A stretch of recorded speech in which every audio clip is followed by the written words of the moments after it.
Hello everyone, this is Mr. Chow from EnglishTuition.org.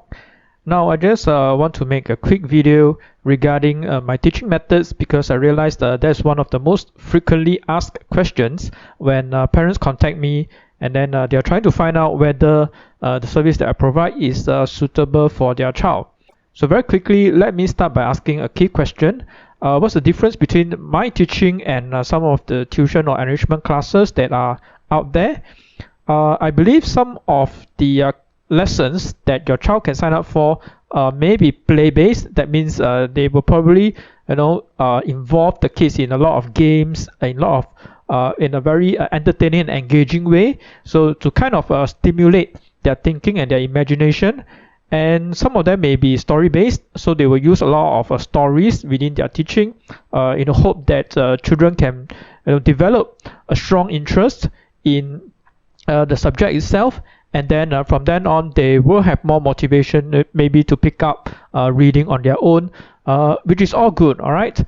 But my teaching method is primarily focused on the PSLE and the O-level syllabus. I try my best to be comprehensive and cover all the topics that are being tested on in these important exams. So how do I do that? I use a combination of assessment books as well as notes and worksheets that are created by me in my teaching.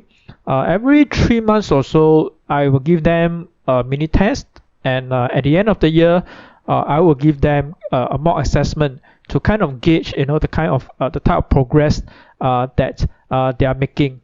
And I also do a fair amount of language building work. In fact, I feel that it is very important to develop their vocabulary as well, to get them to be very familiar with the grammar rules so that they don't become rusty and then just focus on the question answering techniques and then forget about their language building, right? And then they fall back and think that, because I kind of know how to answer these questions, then I can take it easy and I don't need to work on my language. Well, that's not true.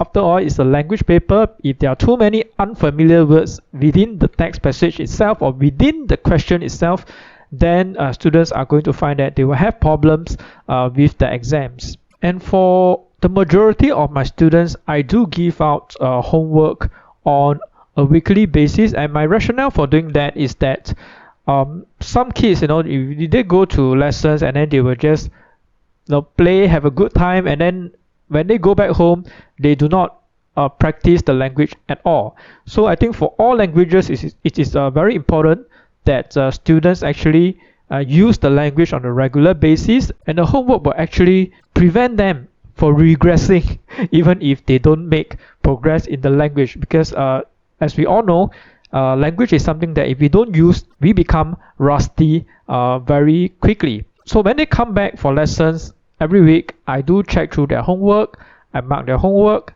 I make sure that I try to explain to them where their mistakes are and how do we correct those mistakes, and help them through with their corrections. Now, as far as the type of teacher that I am, I'm usually very firm with them, but only to a certain extent. For instance, I make a lot of noise when the homework is not done or it is not properly done. Alright, so I kick up a fuss.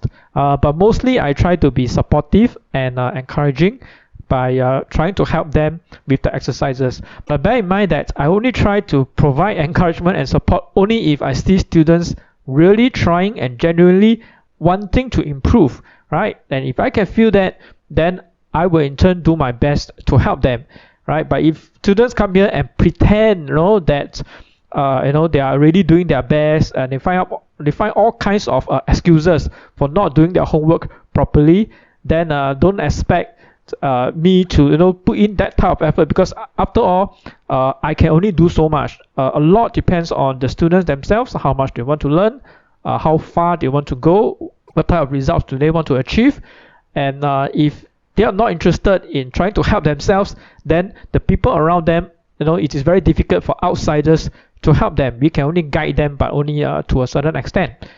Alright, I hope this video explains clearly how my teaching methods work. So if you think that if it's something that complements what your child already have, then by all means you can try to sign up for the lessons.